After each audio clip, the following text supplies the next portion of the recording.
Mills fashions a kick back towards the wing for Lady! Left now, lines them up. It's coming back. Hawks is the biggest man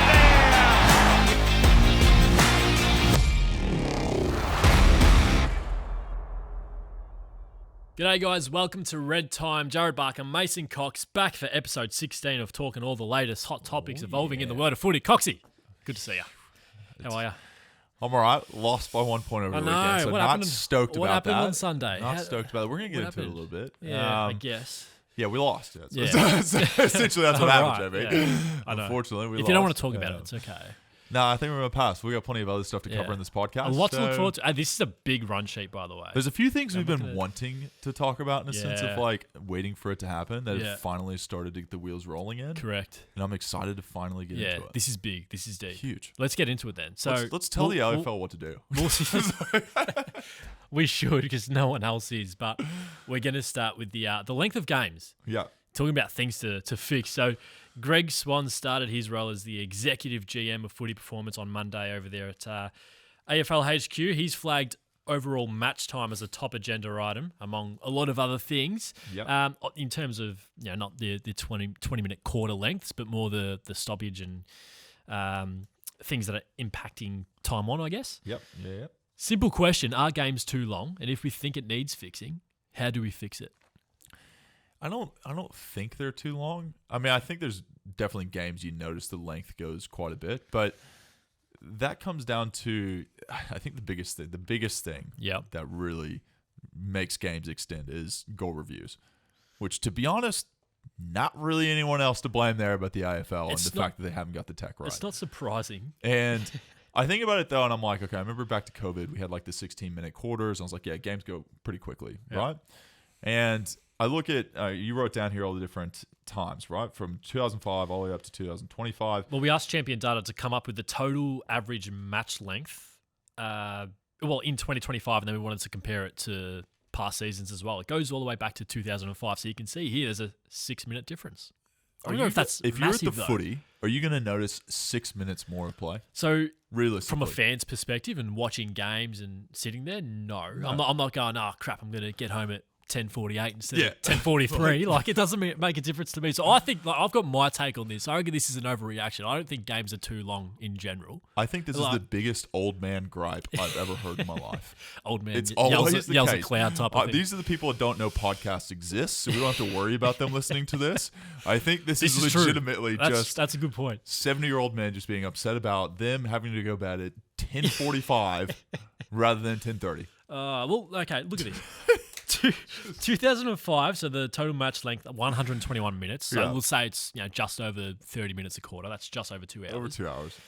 10 years after that, 2015, it was 122 minutes. So you only gained an extra, it's 50 odd seconds here. Yeah. And then 10 years after that, to take us to 2025, it's actually grown a whole 5 minutes. But that aligns with the 666 rule that came in 2019 and ruck nominations and getting rid of third man up in 2017. I think that was the score reviews, as you said. So it sort of aligns well. But even then, if you want to shave the time from 127 to 125 or 124, how much do you take it off? 2 minutes, 30 seconds per quarter? Who's noticing that? No one. Are you, as a player, noticing that games are going for too long at all? No, not really. I mean, it's not. I mean, I'm sure you have moments where it's like, the score reviews are taking too long. Yeah, you're standing there like, what's going on? You sit there next to the other ruckman. You're going, jeez. Yeah. Anyway, how's the life, man? Yeah, exactly. How's everything else been? How's the kids?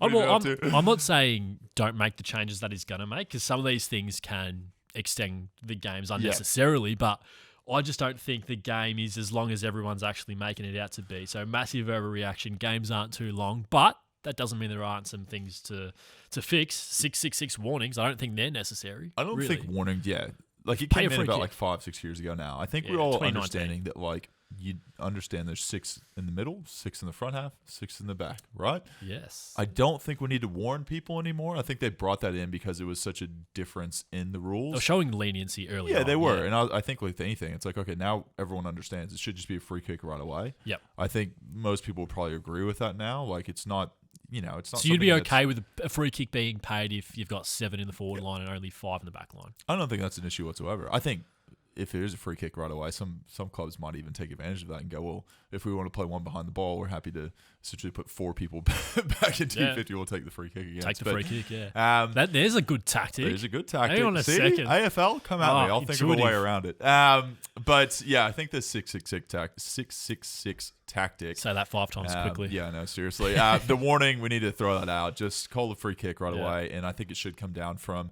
essentially above. They should say, yep, cool. Like they have the aerial view of what the ground looks like. They can count the numbers up pretty quickly. Bang, go straight to the umpire's ear in the center bounce. Say, yep, sweet, free kick for whatever team. And we move on.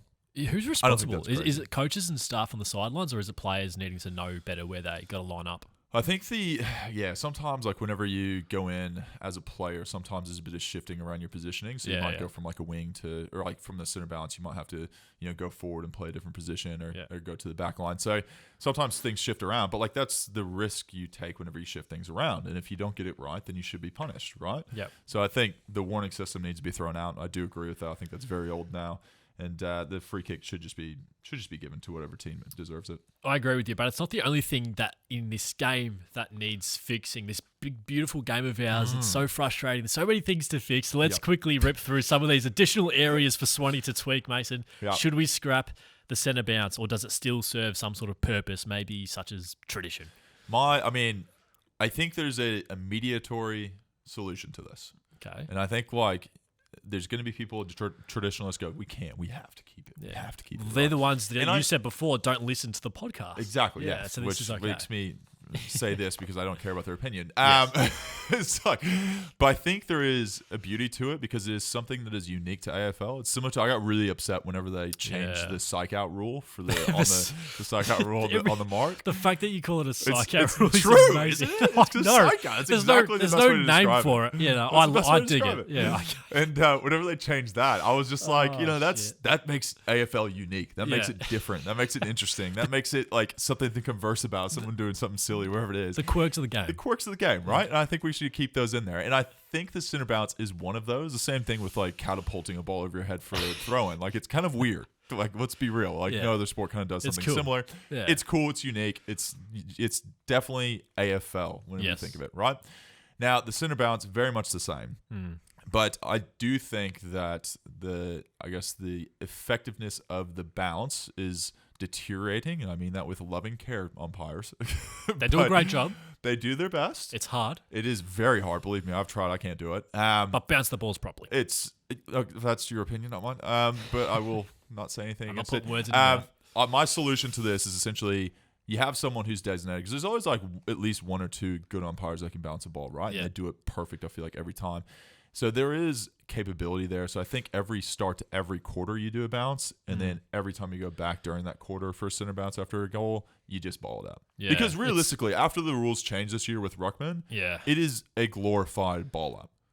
Like Ruckman can go over. It used to be such an art form, right? It used to be an art form, being able to jump into someone and spacing and timing and everything else. Yeah. Now you can just essentially just run into the other guy and you can't do anything about it. Take the space away and there's no real free kicks being given. Like there's no one taking space in that sense. The AFL just said, hey, we're gonna look. We're gonna blind eye this thing if someone goes and takes space now, which then just doesn't make it the spectacle that it used to be. You think back to like Nick Nat-Nui, right? Yeah. Whenever he got in the center bounce, people were like, one of the most athletic players to ever play the game. This guy's going to jump on someone's head. Yeah. And it's going to be awesome to see. So in 2025, what would he do? What would he do? It's a good tactic to take his space away from him. Be able to, throw people around. But I think probably still jump over. Jumping as an AFL player is just not as necessary. I mean, yes, in a forward line, jumping up the ball and stuff like that. But I mean, I think as a ruckman, it was kind of one of those statistics you looked at and said, hey, okay, he can jump this high, which then gives him an advantage in the center bounce, which is something we value, but that value is diminishing because of the way that the AFL is now adjudicating center bounces. Yep, I don't mind the quirkiness of it as well, like the random directions that the ball can bounce if it goes a little bit skew. If I'm like, it's okay. Yeah, as a ruckman, you would hate it, but maybe you're right. Once a quarter, perhaps. Pre-finals bye, stay as is, remove it completely, or move it to the week before the grand final. Now, you said move it to the week before the grand final. Oh, and I'm massively in favour of that. Yeah. I didn't really, I was kind of a little bit against it, and then you talked to me about it, and like you can go into more detail of what's going on. Footy has just gone AWOL, by the way, so let's quickly fix that up. I'll try and explain it. So the concussion protocols is exactly why. Have you got it? Oh, God. Sweet. Yeah. Amateur hour here. Concussion protocol. So essentially the pre-finals bye came in because Ross Lyon and Al Clarkson, I think it was at the time, rested a bunch of their players in the last round of the season because they had finals coming the next week. So to avoid tanking and just throwing games, you bring in the pre-finals bye, you get a chance to rest players, give them a week off, maybe injured players come back. But we have a concussion protocol now of 12 days. Yep. You don't want players missing a grand final. It hasn't happened yet because of concussion. And until it does, the AFL aren't going to fix this. We always just wait for something to occur. But given the 12-day protocols, you want the best players out there all the time. You don't want anyone missing a grand final due to concussion, which can happen. I think it's a no-brainer to move it to the week before the granny. I do actually agree with that. And I think that concussion protocol was the thing that got me over the line. Because I think at some point there needs to be a bye week during the finals experience, just so that you get the best players out on the park and you get to see the best of that team being able to play in the most important part of the season, right? Yeah. I think the giving an extra week to maybe someone who's maybe on the verge allows for the spectacle to be better, allows for more people to come in that you know are part of the best 22 of the team. So I think I agree with that, and I think the concussion thing of the 12 days, knowing that essentially there's going to be like a 14-day period there, if something does happen to someone, then you're almost guaranteed to essentially get that player back. Yep. I fully assuming agree they're with you okay there. beyond that. Yes, hopefully. We have to hopefully. I have to put that in there, right. obviously. It's not always going to be the case. But should the father-son rule remain? Of course. We've got 5 kids. I mean, like, what do you think about saying that? Why would you disagree with that?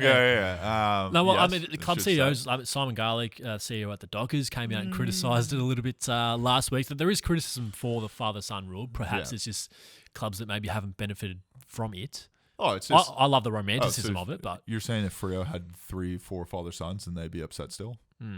No, probably it's not. situational. Yeah. Oh, you say, and like I get it. I totally understand that. And yes, we are beneficial of that, obviously, with the players that we have at the moment. But I kind of think like the teams that are really probably struggling in that sense are like the teams that have come in last, right? The so new you talk ones. about They have their own Gold academy Coast. systems to help them out as well. Yeah, and I think they're the ones that don't see the I guess the other side of that where they get the benefit of a father-son rule. Yep. But I think for things that make AFL interesting, like I remember trying to explain that to people overseas, that like if your dad played for a club and played 100 games, then you can almost be guaranteed to go to that club. You're tied to them, yeah. And it's a cool difference, I think, about AFL. Does it lead to something being a bit unfair in a sense of other teams wanting that player if they're good enough? Yes, 100%. I reckon that's the big thing because drafts are compromised. But it's also a great selling point for clubs. You think of the 2 guys we have. Obviously, we have the 2 Dacos boys, and Peter was a legend of the club too. Yeah. Think how many people love those kids or those men even more because their dad played. Yeah.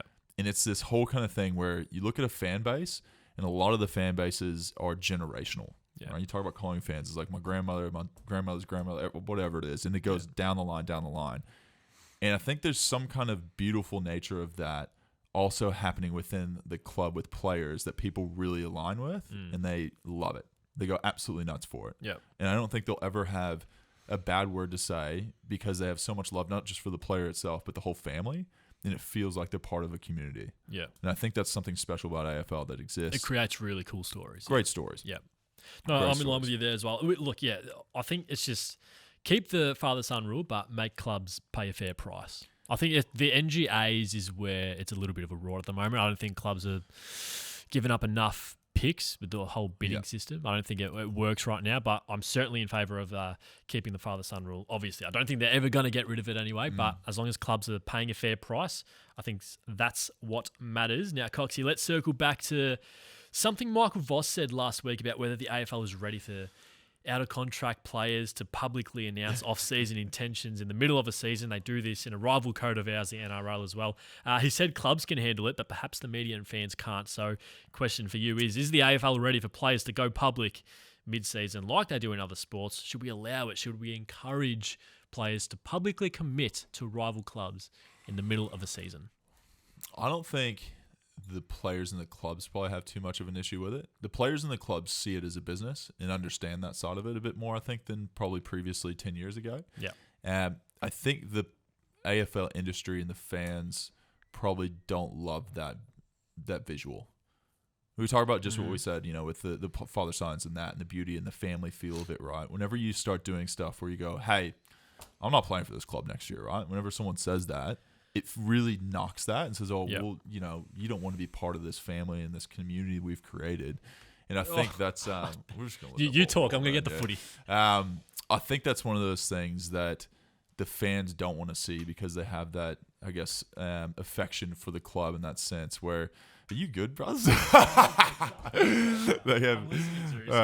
have that affection for the club. Whenever someone says they don't want to be part of their community, they take it quite personal. Yeah. And that's something that I think, other sporting codes, other sports around the world, they don't see players as kind of part of the club and community sense because they know that's an expectation for people to move around. And there's an understanding of that from fans where I don't feel like AFL fans have gotten to that point. Yeah. They still want every player to be a one-club player. And realistically, in the future, that's going to be pretty rare. We're moving away from that. We're very much moving away. Do you think that the transparency of players being open about it and just disclosing their off-season intentions, do you think it's worth the drama that would ensue? Well, it'd be super dramatic. I think, you can't tell me if a player said they're going to move a club and they were playing in an AFL game at the MCG, their own fans wouldn't boo them. Yeah. Tall poppy syndrome. 100% they would, without a doubt. And that leads to a whole other issue. Yeah. Whatever you want to say. But so Carlton, this happened with Lockie Henderson. He didn't get booed because he didn't play. Carlton discarded him from the team. So he, in 2015, put in a trade request at the Blues late in the season. And Carlton came out with a statement announcing it publicly that they had agreed to part ways at the conclusion of this current season. In the meantime, Lockie was no longer playing games. They didn't want him to play anymore. I don't know if this means that clubs are managing it better and it does still happen, or it's just... bit ironic that Michael Voss says clubs can handle it, yet that's how his club treated him whenever that did happen. Well, he wasn't there at the time, to be fair. I 100%, but I do think there's probably people involved that were still there. I don't think there's been a public one since then, but that wasn't a great situation for the player. And or the club, This isn't verbatim, but the quote from the statement at the time from the coach, I think it was John Barker, who was the stand-in. I think it was something along the lines of, Lockie made it clear they didn't want to play for the club anymore, and we want players that actually want to play for this jumper. So when he made that clear, it was a pretty easy decision for us. Yeah, and I think that's a culture you want to breed, right? So I totally get it from that side. It's unfortunate though. But whenever a player feels as though they're being misdone or whatever it is, then they seek opportunity elsewhere. I think with any other job in the world, I think that's kind of fair, to be honest. You want to maximize your time in the AFL, you want to play AFL games, you want to, be as successful as you can. And if it's not working out with the team or the club that you're at right there, is it necessary to be able to have to declare that 5 weeks before the season finishes? Probably not. Yeah. I don't think there's any benefit to that, really. Just publicly saying that. Your manager can do that behind the scenes. Yeah. No need to have the public against you. So I think there's not really a necessity for it, in a sense that managers are already doing that. So it's not really necessary for you to kind of go out publicly and say, hey, to all you fans, I don't want to be a part of this anymore. To all my teammates and all the coaches, I don't want to be a part of this anymore. Yeah. I don't think that's a great look. I think you can do that behind the scenes, and that's why you pay an agent, is to be the bad guy that's doing that stuff behind. There's an understanding, though, that you are still having communications, players and managers with opposition coaches. We saw that with Oscar Allen and Sam Mitchell only this year. It's happening more than we all realise, obviously, because it has to happen. You're going to go to a prospective employer. You want to meet with them before you work there, essentially. So there's a greater understanding that is happening and should be allowed to happen. But then that's different to announcing publicly in the middle of the season that you do intend to leave a club. What would your reaction be if a teammate did this and you knew they were leaving at the end of the season? Would you be okay with it? It's situational. I think to some guys who've obviously been traded, who've moved on, I think it's pretty obvious. Yeah. They feel as though they're playing above the level, but they're not getting opportunity. Joey Richards, John Noble, two that kind of come to mind. I think most people are understanding of John Noble and the experience he had whenever he didn't play finals after playing pretty much every game of the year. And that's a tough pill to swallow. And I get it. If I was in that situation, I'd be pretty dirty, and feel as though, there's only so many spots on the team though. And it's a coach can't make everyone happy. And it's a sad fact, but it's a tough position to be in. And, whenever he left, I think most fans were pretty understanding of it. I think whenever we play, Gold Coast plays us at the MCG, I wouldn't think anyone would boo John Noble. Well, were there boos in Gold Coast? There was majority Collingwood crowd, but But I think people are pretty understanding of that Yeah. situation. There'd be others that people would be pretty filthy on, I think. But circumstantial, like as you said. usually whenever a player wants to move, it's because of lack of opportunity and lack of maybe like a long-term deal that they're looking for that someone else is giving them, which is understandable. Yeah. Like anyone, Yeah. like you got to look out for yourself, and you only have X amount of years in this game, and you got to try to maximize it. You really do, because I've seen so many guys come through the system that didn't change teams and stayed there forever, and they get pushed out in 2 years. They get pushed out in a year. They don't have a long, career because they were too afraid to make that decision to go somewhere else. The whole loyalty thing, and sometimes nice guys finish last. I think there's an obvious direction for us to take here. Coxy, should AFL player contracts be made public? Oh, geez, this is always an interesting question. I don't think there's enough money in the game, too. I think you look at the big contracts, everyone goes, "Oh yeah, someone's signing for $12 million." The earning capacity blah, blah, blah, is not quite the same as the NFL boys or the NBA guys. Yeah, I would say not just- even in the same book, much less the same chapter. I just don't think there's enough money in the game for that kind of scrutiny to be put on players just yet. I think at a certain point it might get to there, but at the moment, I don't personally think that the benefit of it is out there. I mean, like, players already have a lot of their salaries out there. Like, these people in the media just take stabs in the dark without really knowing 100% exactly the details of a contract, and they just throw a number out there sometimes because obviously it's going to get some clicks. We're not all like that. Is kind of illegal, but we always look past it. Yeah. And I kind of think, I'm like, well, you already have that pressure and you see the negativity of it and you see how it can affect people. Like, you think about TDK right now. There's literally Carlton fans writing on the side of their freaking club. Yeah. That crap. The graffiti, man. Like, you can't tell me that TDK goes, wow, that's a great feeling. The pressure and mental burden that comes with Yeah. the talk and outside discussion with these reported figures that come out, which It's may already or there. may not be accurate. And it's not even accurate half the time. And it's like, that's already happening. So why even make it worse by confirming it? It should just be something that, one, people shouldn't be able to talk about because there should be a legality around it because it is a written contract that's not public. But I think there's not enough merit in it to make it worthwhile. Yeah, I think that's fair. Look, I don't care about this issue. I think it's somewhat topical when we talk about this discussion about contracts in general, but I don't care about it, so it doesn't affect me at all. But I tried to weigh up, because I don't think either way. I'm trying to provide a lot of balance here. I'm trying to look at the arguments for it, what would they be, and the arguments against it, which you just made really well. So let me know. Let me play. The people that want it to happen? You know the people that are most worried and most want it to happen? Tell me. The jerks. I won't say jerks. I won't say... I won't say they're all jerks. I would say the people there are some good ones that are upset because they don't have the information. Yeah, that's which fair. are some of the media personalities out there that want to say, I'm going to hang crap on some person because he's getting paid X amount of money. Yeah. They can't 100% say that because they're not 100% sure. Yeah. So the people that are pushing that the most are the people in the media that want the answer but can't get it. So get to compare the performance to what they're earning. I guess that's part of this, right? So I've written down here as one of the arguments against it. So I'll read through the three main ones I've got. Players are entitled to financial privacy. It creates a mental burden and pressure, which we spoke about, and it can fuel toxic commentary about players not earning their keep, which is exactly what you just spoke of. Let me play the devil's advocate just for sake of discussion. So I've written down here, negotiation leverage could aid list management, help clubs and players bargain deals. I wrote that there is already criticism out there, as we already just spoke about as well, with incorrect reporting, which could be even more unfair than if the reporting was totally accurate. And then transparency for members. I mean, a lot of these clubs are essentially owned by their members. So just trying to understand how salary caps are actually managed, especially with the salary dump trades that we're sort of seeing in the new modern age as well. Maybe it's not listing out what every player is earning. Maybe it's just a bit of a breakdown. We spent 96% of the cap this year, band 1 payment, band 2 payment, etc. Maybe it's just transparency to the members to understand how caps are being spent, how clubs are being managed. That's one pro that I can look at here. But as I just said, 1% of fans would care that much. I don't know how many fans would care about that. That's the thing. I don't care, but I do see the pros and cons in this situation, which I think is totally fair. Yeah. Yeah. So no. What do you think? so no. The other thing is, the information would be so convoluted because the contracts as well. You got your base salaries, you have your so match much that goes payments and into it. bonuses and all these other things. All Australian finishing Blazers the best and and fairest and top 10 best and fairest. so it'd be viewed differently ASA. anyway. And fans wouldn't understand how to break that all down correctly as well. Nah. So it wouldn't be easy.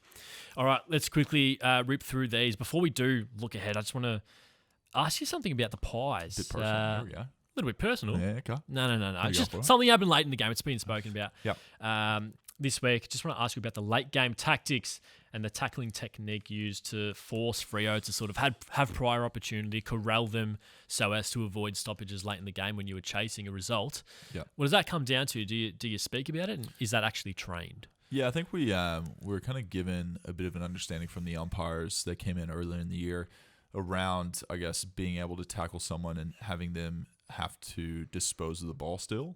So sometimes whenever you tackle someone right, like if you have both arms wrapped around them, it's a ball up. But obviously in a game where you're down however many points, you need to score a goal, you want the ball to be a live play and you want it to kind of move around in a sense. You don't want to have a ton of stoppages where they can burn the clock. So ironically, I think that was actually put into the game because of the way we were playing in like 2023 and the way we were able to kind of manipulate games and kill the clock and everything else. The AFL didn't like that, didn't like the look of that. So they started changing it because they want it more exciting. They don't want someone to be able to kill the game. They don't want it to go to the NBA style where you sit there and it takes 45 minutes to do 10 minutes of gameplay. So I think it's almost like a double-edged sword where we've had to now change our tactics in a sense where, if we're needing to score a goal, you can kind of have one arm on the player.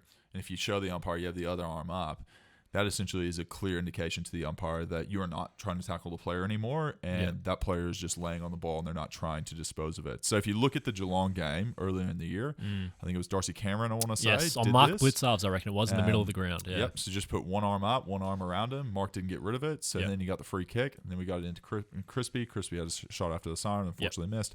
But that was a great, example of how it works. And how that tackling technique can keep the ball live, can keep the ball having to be moved around and them having to dispose of it even though they've been tackled. Yeah. So obviously in this scenario that was the game, we were down a point, needed the ball to get into our forward 50, needed to be alive, didn't want stoppages, wanted the game to be alive. That was our tactic going into it, and that's kind of part of our game plan whenever we have that situation where we need to score. Yep, that's really good insight. As I said, massive games coming up this weekend. You look everywhere you look, a lot of things going on. Which storyline are you most looking forward to in round 20? Because there is a lot happening. There is a man that is officially retiring this year. Yes. One of the best men I've ever met in the business. Incredible human, super kind, loving, amazing person. Plays for a rival club, so I should hate him. But they're playing the Hawks, and Sam Docherty, obviously, the last game he's going to play in the Mighty Blues jumper. So I'm interested to see how they play for Doc. Yeah. Get up emotionally, you reckon? I mean, I don't even play for them, and I want to play for him, right? Like, he's just one of those good guys in the AFL industry that, everyone has so much respect for. And, it's always sad to see those players go, but hopefully, he's celebrated on the way out. And, hopefully they can get a win against Hawthorn, which would be a big game for them because Hawthorn's obviously in the mix and they need to get some W's on the board. And Carlton's, just outside and has a bit of pressure under him at the moment. He's overcome so much adversity in the way of, ACLs and cancer and all these other things. He's gone through more than most players should ever actually go through and people should ever go through. So kudos to him. What a great career it was, and looking forward to watching him play on Thursday night as well. I just want to touch on the Swans looking to halt finalists' momentum. They're playing the disruptor at the end of this season. I know they still think they're alive mathematically. Yeah. They are technically, but I don't think they're going to make it. But just, I don't know. They got the Giants, they've got the Lions coming up, they've got the Cats coming up as well. So if you're any of those teams there, they're not going to make it easy for you. So really interested to see what the Swans can do against the Giants on Friday night. Friday night doubleheader, by the way. Yeah, clashing with Essendon. Which game are you going to watch? What do you think? Jesus. Obviously, I'm sorry. I really wanted you to say Essendon Bulldogs because I'm just interested in the Essendon. Just a beautiful spectacle. At least it's not going to rain. It's going to stay dry. That'd be the only one. Speaking of, I'll get to that. Don't be surprised if we're in the final straight. Let's make some predictions. Don't be surprised if the AFL intended this round to be somewhat of a rivalry round test case. So you look at the games, as we said. So you got the Sydney Derby. Yep. Derby or Derby, firstly? I've never heard those two words before I came here, so I don't really Which know. one do you think sounds better? I think Derby probably rolls off the tongue a bit more. Not for me. I'm a Derby guy. Sounds like a I'm a Derby guy. Yeah, okay, Derby. Sydney we'll go Derby on Friday night, and then Yep. you got the WA Western Derby with Freo and Yep. Freo and West West Coast. Coast over there, and then you got the showdown as well. You got the Q Clash and Pies Richmond. You can say is a pretty good rivalry as well from back in the day. So I reckon they've done this on purpose. I reckon rivalry rounds are going to come, and if it does come, I think that should be when you wear your retro Guernseys as well. So rivalry round, and you wear your heritage kits. Love that. That's actually. my call. I'm a big fan of that. As long as we get the goal umpires to wear the big white coats, I'm cool with that. Yeah, the white trench coats and the big hats. Yeah, that'd be sick. That'd just be epic Speaking to of, see. actually, so the Pies have released their retro Guernsey that they're going to wear Saw that, against yeah. Brisbane. What do you make of that? Do you like it? Yeah, it's a vibe. I like it. Yeah. Is it retro enough? I don't reckon it's retro enough. I think you look at those jerseys, you always think like woolen jumper. And I think that's the visual we always would want. you- I would never in my life wear one of those You'd be things. playing just scratching yourself. Oh, my the gosh. itchiness. Like, I'd just be like, I'd be pissed off the whole game. But, no, I think it looks pretty good. Like, it's... Yeah.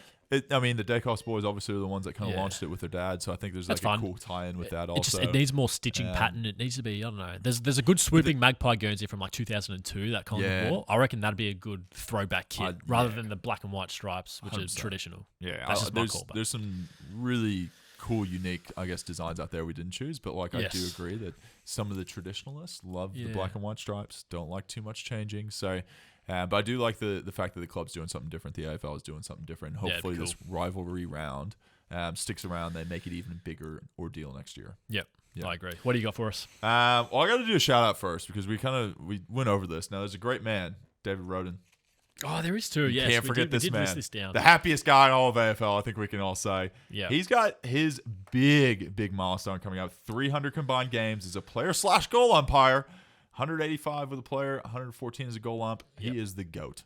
The GOAT. And If the you- happiest You goal talk umpire about of the all people time. like Razor Ray, right? Yeah. He just like represented the umpires. Yeah. You talk about goal umpires, you talk about David. He's Yeah. the man. So props to him. I'm going to give that out there.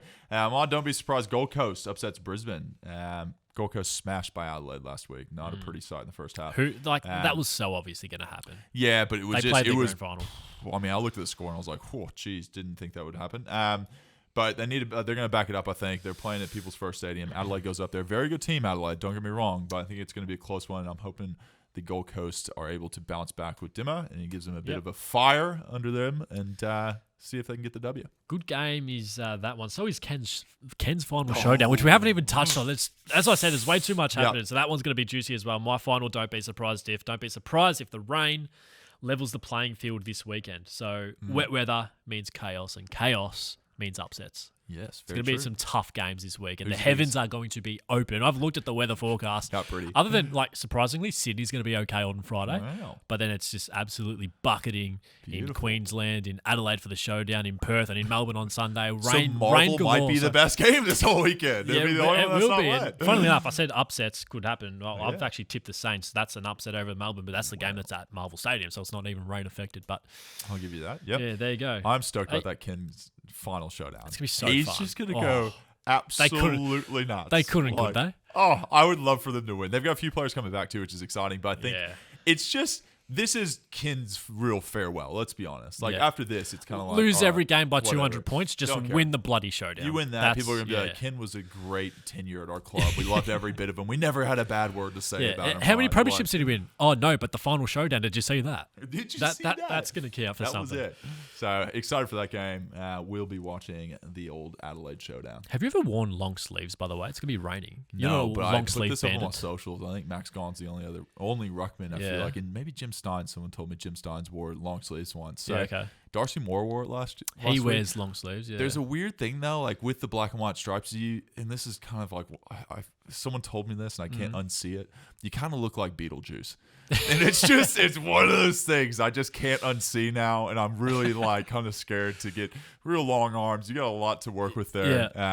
So yeah, either Beetlejuice or what's that the clay animation Halloween movie? I can't remember the name of it, but Oh, well, I won't think about it now. Someone Yeah. will comment on the socials. So now I haven't worn a long sleeve, but I do have Maybe. one ready to go Well, if there's ever a weekend to do it, this week. this will be your weekend. Love it. And speaking Maybe. of, go well, and thanks for your time today. Thanks, mate. Always good fun. To everyone at home, watching or listening, thanks to you as well. Enjoy the footy. We'll speak to you next week.